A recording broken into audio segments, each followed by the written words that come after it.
Job లేక ఇబ్బంది పడుతున్నారా? అయితే మెడికల్ కోడింగ్ మీకు మంచి ఆప్షన్. వెంటనే కాల్ చేసి కోర్సులో జాయిన్ అవ్వండి. నమస్తే రమగారు. నమస్తే జయ. రమగారు, పలానా వయసులో పలానా పనులు చేయాలి అనే అలా ఏమన్నా ఉంటుందండి? ఈ వయసుకి ఈ పనులే చేయాలి అని. ఇప్పుడు పాలసీతో పాలు తాగుతా ఉంటే బాగుంటుందా? అస్సలు బాగోదు. మరి అది ఏ వయసుకి ఆ వయసుకి అదే కదా. ఎగ్జాంపుల్ చెప్పారు రమగారు మీరు అసలు. కాదు జయ, నాకు ఇప్పుడు ఇంతంత వయసు వచ్చాక నాకు చేత్తో తింటాను రాదు, చెంచాతో తింటాను అంటే వెగటుగా ఉండదా జయ? అవును, చూడటానికి అసలు అసహ్యంగా ఉంటుంది. పాలసీస్ అంటే మరీ చైల్డిష్ గా ఉందనుకో.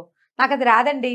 నాకు అన్నం అంటాను రాదు. ఇప్పుడు నేను ఇంతంత అయ్యాక నాకు పిల్లకి చిన్నపిల్ల ఉంటే దానికి తలెత్తుకోవటం రాదు, తలదోవటం రాదు, నాకు ఎత్తుకోవటం రాదు అనొచ్చా? అనకూడదు. అనకూడదు. ఇప్పుడు నేనేదో పెద్ద ఉద్యోగం చేస్తున్నాను అనుకో, ఏదో మీకు పాఠాలు చెప్తున్నాను అనుకో, పెద్ద ఉద్యోగం చేస్తున్నా, ఏదైనా చిన్న ప్రాబ్లం వచ్చింది నాకు హ్యాండిల్ చేయడం రాదు అనకూడదు. సీనియర్లకి అవన్నీ రావాలి.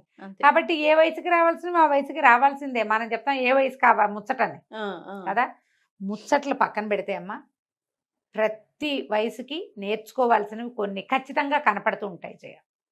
మన జీవితంలో కొన్ని లైన్లు ఉంటాయి చూడు. మొదట ఏడాది లోపల మైల్ స్టోన్స్, అవి మీట్ కావాలి.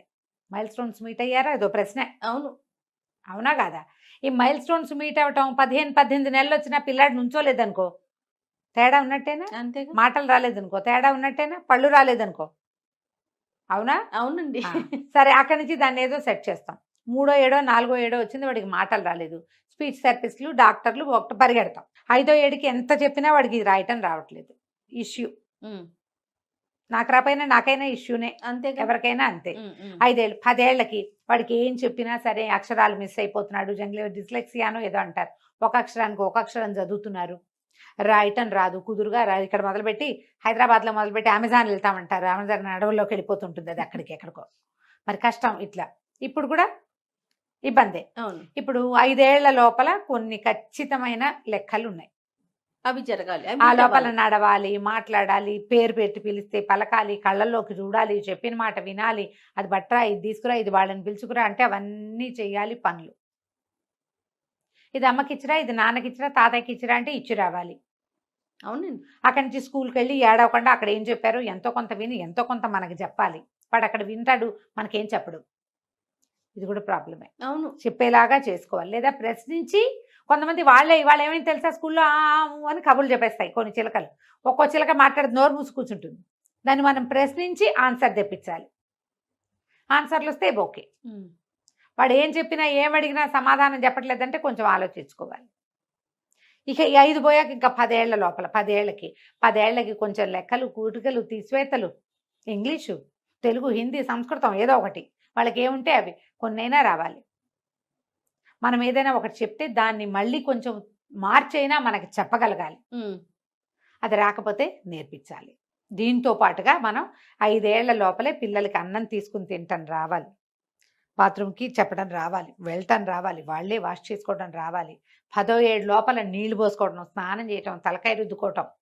ఓ పూట మనం ఒళ్ళు గట్టిగా తూంపోసినా 2వ పూట ఒక చెంబు నీళ్లు వాళ్ళే పోసుకోవాలి. 10 ఏళ్ళకి. 10 ఏళ్ళకి మా పిల్లాడికో పిల్లకో స్నానం చేయటం రాదు అంటే మీరు అడ్డంగా ఫెయిల్ అయినట్టే. వాళ్ళు కాదు, మనం, మీరు పేరెంట్స్ నేర్పించాలి. పళ్ళు తోముకోవటం రావాలి, పుస్తకాలు సర్దుకోవటం రావాలి, బట్టలు ఒబ్బిడిగా ఉంచుకోవటం రావాలి, తల రేగిపోతే దువ్వుకోవటం ఎంతో కొంత. ఎన్ని రావాలమ్మా?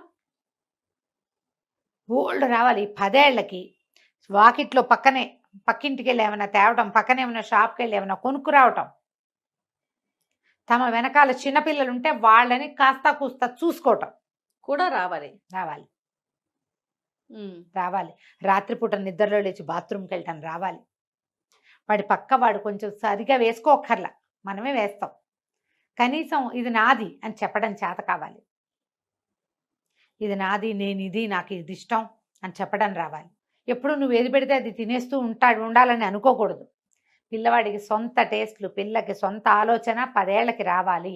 ఈ 10 దాటి 15 లోపల సైన్స్ రావాలి, ఇంగ్లీష్ రావాలి, సోషల్ రావాలి, అన్నీ రావాల్సిందే వీళ్ళకి. దీంతో పాటు జాగ్రత్త రావాలి. ఎవరినైనా హలో అంటం రావాలి, ఇంటికి వచ్చిన వాళ్ళని పలకరించడం రావాలి, ప్రశ్నకి సమాధానం చెప్పడం రావాలి, బాధ్యత తీసుకోవడం రావాలి, తమ సొంతది ఇంటిది కూడా. ఇవన్నీ నేర్చుకోవాలి లేదా నేర్పించాలి. ఇది పెద్ద పాయింట్, టు బి అండర్లైన్డ్. నేర్పించాలి. నాన్న నేను ఇప్పుడు ఉద్యోగస్తులైన తల్లుల పిల్లలకి చాలా వస్తాయమ్మా. ఇంట్లో ఉండే తల్లులు అంటే నేను కూడా అనుకో పిల్లల్ని కొంచెం మోసేస్తూ ఉంటాం, మోస్తాం బాగా. వాడికి ఏం చేయక్కర్లా, వాడికి ఏం రావక్కర్లా అని మనమే చేస్తాం. ఏదో వాడు చదువుకుంటే చాలు అనుకోండి. అలా చేయకూడదు. సెల్ఫ్ డిపెండెంట్గా ఉండాలి పిల్లలు. మనం అన్నీ చూస్తూ కూడా వాళ్ళకి ఇండిపెండెంట్గా ఉండడం చేత కావాలి. మనం లేపైనా ఓ 2 గంటలు కథ నడవాలి అక్కడ. ఓ రోజు ఊరెళ్ళినా కథ నడవాలి, వాడే ఏదైనా ఊరెళ్ళినా కథ నడుపుకోవాలి. తమ అండర్వేర్లు అవన్నీ కొంచెం జాడించి ఆరేసుకోవటం రావాలి పిల్లలకి. ఇన్నర్స్ జాడించి ఆరేసుకోవటం, స్నానం చేసిన టవల్ ఆరేయటం, స్కూల్ నుంచి వచ్చాక షూస్ సాక్స్ ఒక చోట పెట్టడం, సాక్స్ షూస్లో పెట్టడం, ఉతకాలంటే తీసుకెళ్ళి ఉతికే చోట ఎక్కడో చోట అక్కడ పడేయడం, బకెట్లోనో వాషింగ్ మిషన్లోనో రావాలిగా. అయిందా? ఇక ఎన్ని చెప్పాను చూడు, ఇంకా నేను 100 వదిలేసాను చెప్పిన. అక్కడి నుంచి ఏదైనా వండటం రావాలమ్మా 15 ఏళ్ల లోపలే. పిల్లకైనా పిల్లవాడికైనా డైనింగ్ టేబుల్ మీద పెట్టడము, ఒకేదో కంచాలు కింద పెట్టుకుంటే అక్కడ పెట్టుకోవటము, సొంతంగా సర్వ్ చేసుకోవటము, కింద మీద పోయకుండా ఉండటం, అన్నం చుట్టూతా కింద పోసుకోకుండా ఉండటం, బట్టల మీద పోసుకోకుండా ఉండటం, దేనికి దానికి సపరేట్గా చేసే ఆలోచన విధానం రావటం. వీటితో పాటు వాళ్ళకి బోల్డ్ విద్యలు, సొంత విద్యలు వస్తాయి. అవును. మనకు దొంగ వేషాలు వేయటం, మన జేబుల నుంచో పర్స్ నుంచి డబ్బులు కొట్టేయటాలు అవన్నీ బట్టి వాళ్ళు నేర్చేసుకుంటారు. మనం ఖచ్చితంగా నేర్పవలసినవి ఇవి. కాస్త బజార్ వెళ్ళి వస్తువులు లిస్టు ప్రకారం తెచ్చేసేయటం, కూరలు ఎంచటం, పళ్ళు ఎంచటం. 17, 18 వచ్చేసరికి ఇవి వచ్చేయాలి. మావాడికి ఏమొచ్చు, వాడి మొహం అంటారు. 10 ఏళ్ల ఆడపిల్లలకి వచ్చింది 17 ఏళ్ల పిల్లాడికి రాదంటారు చాలా మందికి. మా అమ్మాయి అయితే ఆకుకూరలు బాగా తెస్తుంది, పిల్లాడికి వాడికి ఏం తెలియదు. వాడు కూచిపాపాయి అంటే కాదు, వాడు తమ్ముడు కాదు, వాడు అన్నయ్య, వాడు 17, ఇది 10 చిటిపిల్ల. అలా చేస్తే ఎట్లా? రేపొద్దున వాడి పళ్ళు వాడే ఎంచుకోవాలిగా. అంతేగా. వీటితో పాటు మీరు ఇతరులతో బాగా మాట్లాడటం రావాలి, కమ్యూనికేషన్ స్కిల్స్ రావాలి, నేర్చుకోవాలి. బట్టలు చక్కగా సెన్సిబుల్గా డ్రెస్ చేసుకోవటం రావాలి, సెన్సిబుల్ ప్రజెంటేషన్ చేత కావాలి. ప్రతి విషయానికి సరిగ్గా చేయకపోతే కేకలేసి నీకు రాదు నేనే చేస్తానని అనద్దమ్మా. మీరు 7, 8 ఏళ్ల వయసు అప్పటి నుంచి కూడా ఇలా చేసావేంటి, నీకు అప్పచెప్తే నువ్వు ఇలాగే చేస్తావు, నేను చేసుకుంటాలే పో అనద్దు. పక్క నుండి చేయించండి, దగ్గరుండి చేయించండి. 4 సార్లు చెప్పినా వాళ్ళకి రాపోయినా 40వ సారైనా మీరు చెప్పాల్సిందే, వాళ్ళు చేయాల్సిందే. కొంతమంది పిల్లలు అంతే. తర్వాత మీరు లేకపోతే వాళ్ళు మామూలుగా చేస్తారమ్మా. తల్లులు ఉంటే ఒక రకమైన కేర్లెస్నెస్గా ఉంటారు. ఎన్నిసార్లు చెప్పినా నేర్చుకో. రోజు లేపాలా, రోజు చెప్పాలా అని బాధపడుతూ అడుగుతూ ఉంటారు నన్ను కొంతమంది. చెప్పాలి, రోజు చెప్పాలి. మన గొడుగు నీడ ఉన్నంత కాలం చాలా విషయాలు చెప్తూనే ఉండాలి. కొన్ని అసలు మనం చెప్పక్కర్లా, ఆటోమేటిక్గా అయిపోతాయి.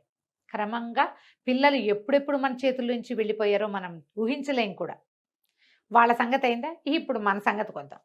వీళ్ళని 2022 దాకా కాచి కాపాడతామమ్మా. తర్వాత వాళ్ళు మనకి తాతకి దగ్గులు నేర్పిస్తారు.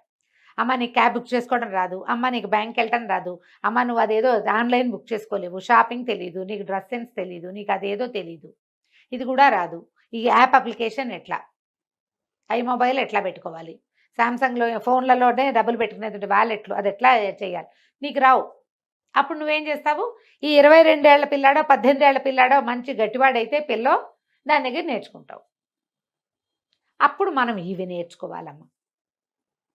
30, 32 వచ్చేసరికి హౌ టు హ్యాండిల్ మనం ముందు మనని, సంసారాన్ని, పిల్లల్ని, నాన్నకి పిల్లలకి పడకపోతే దాన్ని.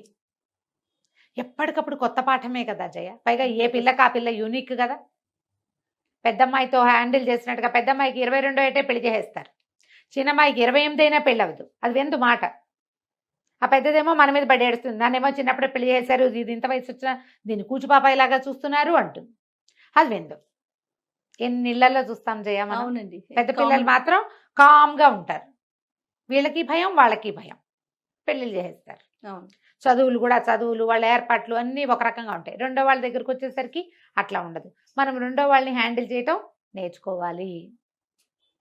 22కి పెద్దమ్మాయి పెళ్లి చేస్తే 24, 25, 26కైనా 29 దాకా ఉంచకూడదుగా.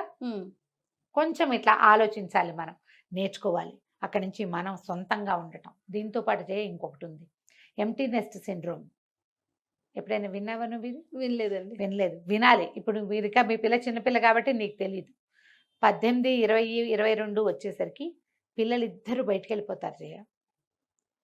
ఇక ఇల్లు ఉంటుంది మామూలుగా ఉండదు జయ. అంత ఖాళీ అంటే ఒక్కసారి రెక్కలు రెండు విరిచేసినట్టుగా ఉంటుంది. ఎంత ఖాళీ అంటే మన మాట వినేవాడు లేడు, మన అడిగేవాడు లేడు, మన మీద డిపెండ్ అయ్యేవాడు లేడు, మనం అనుకోవటానికి మనకేదీ లేదు. అంత ఇబ్బంది అనిపిస్తుందా? చాలా ఇబ్బంది జయ. అసలు పిల్లలు బయటికి వెళ్తే తల్లుల పరిస్థితి ఎలా అయిపోతుందంటే గూడు ఖాళీ అయిపోయిన భావన.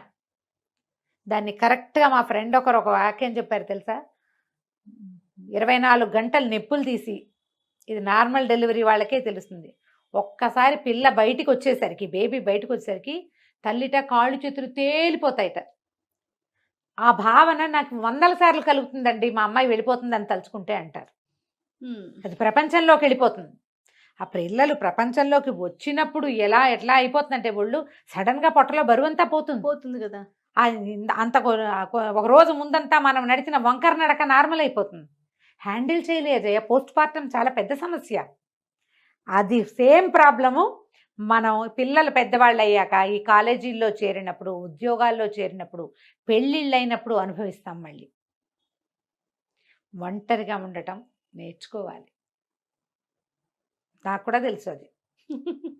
అర్థమవుతుంది నాకు మీరు చెప్తుంటే. సాయంత్రం అయ్యేసరికి ఏమీ ఉండదు, ఒక్కదాన్ని అలా కూర్చుని కూర్చుని కూర్చుని కూర్చుని గంటల తరబడి కరుస్తుంది ఇల్లు.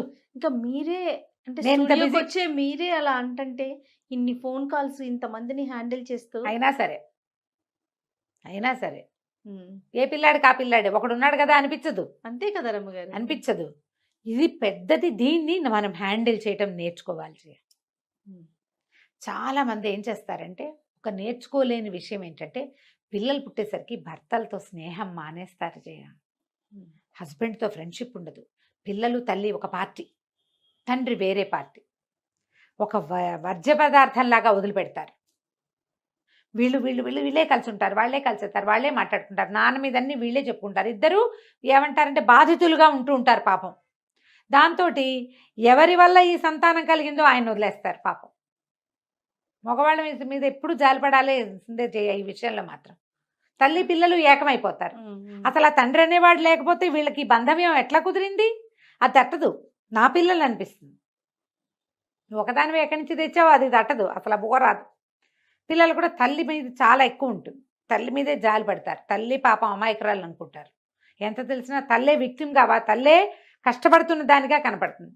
తండ్రి కష్టం ఎవరికి కనపడదు. వీళ్ళు ఎప్పుడైతే ఈ పిల్లలతోటి గ్యాప్ వచ్చిందో, వాళ్ళు బయటకు వెళ్ళారో, ఇంకా అప్పుడు ఫ్రెండ్షిప్ చేద్దామంటే కుదరదు. అంతేగా. వదిలేయకుండా ఉండటం నేర్చుకోవాలి. వాళ్ళతోటి మన ఫ్రెండ్షిప్ని ఉంచుకోవాలి. ఎప్పుడు కూడా నీకు నువ్వు, నాకు నేను. పిల్లలు వస్తారు వెళ్తారు కూడా. వాళ్ళు మనతో ఉన్నా వాళ్ళది వేరైన ప్రపంచం ఉంటుంది.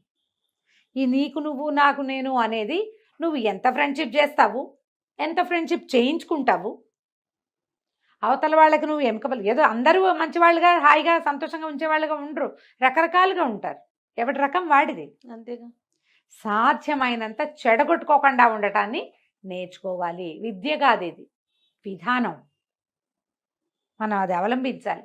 పిల్లలతోటి ఎట్లా ఉన్నా మళ్ళీ మన అమ్మలు మన నాన్నలతో ఇలాంటి ఫ్రెండ్షిప్లు చేశారా లేదా అని ఆలోచించుకోండి.